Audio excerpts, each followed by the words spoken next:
Welcome to Who is Jesus? Hello. And episode 40. Wow. Time passes on. And today we're beginning Mark chapter 10. And it's a very interesting start to Mark chapter 10. So I'm going to ask Keith, first of all, to read us verses 1 to 4, please. Right. Jesus then left that place and went into the region of Judea and across the Jordan. Again, crowds of people came to him, and as was his custom, he taught them. Some Pharisees came and tested him by asking, "Is it lawful for a man to divorce his wife?" "What did Moses command you?" he replied. They said, "Moses permitted a man to write a certificate of divorce and send her away." Interesting, isn't it? Jesus is again amongst crowds of people. Jesus was not a loner. He wasn't a pale one figure wandering through the wilderness all on his own. He was often surrounded by crowds of people, and the reason for that was, one, that he healed them, but two, that he also taught them and said things to them that they wanted to hear. So he was busy teaching, and along come the Pharisees. And the Pharisees came with a question. And you know, it's like all of us. Sometimes we question because we want to know the answer, and sometimes we question because we want to prove we're right. And we need to start to ask questions to which we need and want to know the answer. Yes. Not just to try and prove ourselves right.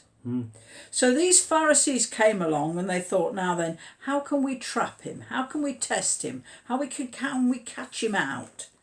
And they asked this question: should a man be allowed to divorce his wife? And Jesus very wisely asked them a question. This was often the way that Jewish people, and still the way that Jewish people respond to one another. They ask questions, and the person asks another question, and this goes on. This is why often Jewish people make particularly good barristers and lawyers, because they're forever asking these questions. So Jesus says, well, what did Moses say? You see, they followed the law of Moses. And so Jesus said, well, what did Moses say? Yeah. And they told him, Moses said you can write a letter of divorce and get rid of your wife. Sounds like a good idea, doesn't it? If you want to get rid of your wife. Now then, Jesus takes that and responds with the proper answer that he wants to give. So I'll ask Keith if he would please read verses 5 to 9 now. Yeah. "It was because your hearts were hard that Moses wrote you this law," Jesus replied. "But at the beginning of creation, God made them male and female. For this reason, a man will leave his father and mother and be united to his wife, and the two will become one flesh. So they are no longer two, but one flesh. Therefore, what God has joined together, let no one separate." Jesus said, Moses only gave this law because you have hard hearts. Yeah. In other words, Moses allowed divorce because he knew there were those among us that would be unpleasant, unkind, unhelpful if they were caught in a marriage where they were no longer willing to work at it.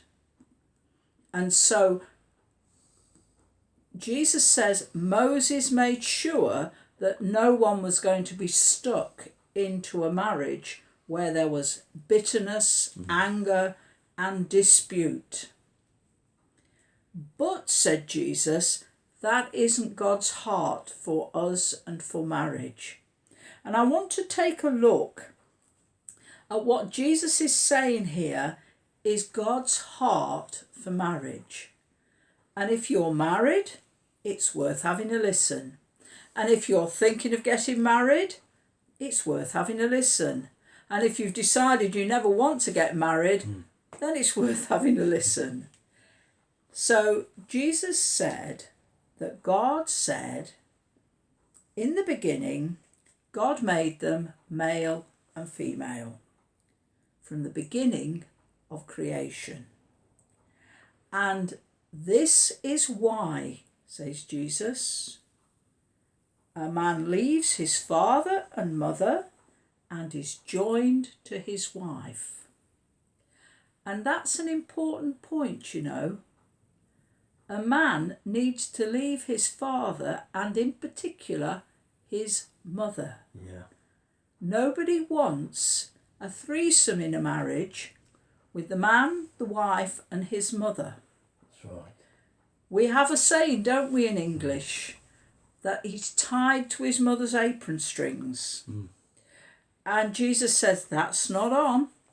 No. You leave your father and mother and are joined to your wife.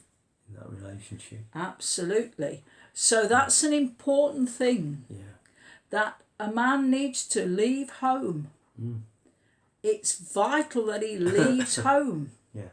And he is responsible in a relationship with his wife. Yeah. It's also important that a wife has only a relationship with her husband. The two are united into one, since they're no longer two, but one. Yeah. And in marriage, emotionally, physically, in your mind, we become one. I often, at this point, and I'm going to say it now, say this. God looked down and he saw Keith and I, and he thought, there's those two strange people down there. Maybe if I put the two together, I might make one decent out of the pair. Yeah, it did. Yeah. I didn't do bad out of it as well. 37 years of marriage. Is that yeah. right? It is, Oh, yeah. right, there we go. I think it is, 37 anyway. years. Yeah. But God did. God brought us together. Yeah. And he knew that, yeah, okay, we haven't, I sometimes jokingly say 37 years of marriage and never a cross word. Well, that isn't true. No. That isn't true. But there's been a working at that relationship together. Yeah. Why? Because we truly believe that God has made us one. Yeah. And we don't let anyone else break that partnership. I didn't let my aged mother break that partnership. No. Keith didn't let friends and associates break our partnership. We've never chosen to go off with another person that would break our partnership. Yeah. We seek to work together. We obviously live together and we love together, and sometimes we fight together. Yeah. But we are one. And if anyone comes against either of us, Yeah. then our backs are back to back and we stand together. God has made us one, Yeah. and that's where we want to choose to stay. And that is why our marriage works. Yeah. We love one another. We want to be together, and we recognise that in God we are one. Yes. And that's the way we want it to stay. I think another thing there that I'd like to say is that if we do get it wrong at times, we need to be forgiving people. Yes, yeah, absolutely. We need to say we're sorry, and let go of our pride and just say, look, I'm sorry I got it wrong. Can we start again? And forgiving one another in marriage, I believe, is very, very important. And I just want to say that I honour Keith because he is very good at saying I'm sorry. Yeah. I sometimes important. jokingly say it's because he gets it wrong more than I do. But no, he is just very genuinely more willing to be less proud and say, look, I'm sorry, I got that wrong. It's got to be from the heart. It's got to be from the heart. Yeah. So Jesus then says, well, let no one split apart what God has joined together. We came together as a couple and stood in front of a minister and declared before God and the people who were listening that we were going to honour one another, be together with one another until death us do part. And that is where we intend to stay. And we don't intend to let anyone split what God has joined together. Amen. And we'll just finish off this section because Jesus gets some questions then from his disciples in verses 10 to 12. Yes. When they were in the house again, the disciples asked Jesus about this. He answered, anyone who divorces his wife and marries another woman commits adultery against her. And if she divorces her husband and marries another man, she commits adultery. Jesus was very strong on his views on marriage. Yeah. I'm afraid we, his church, have got very wishy-washy on what marriage is about.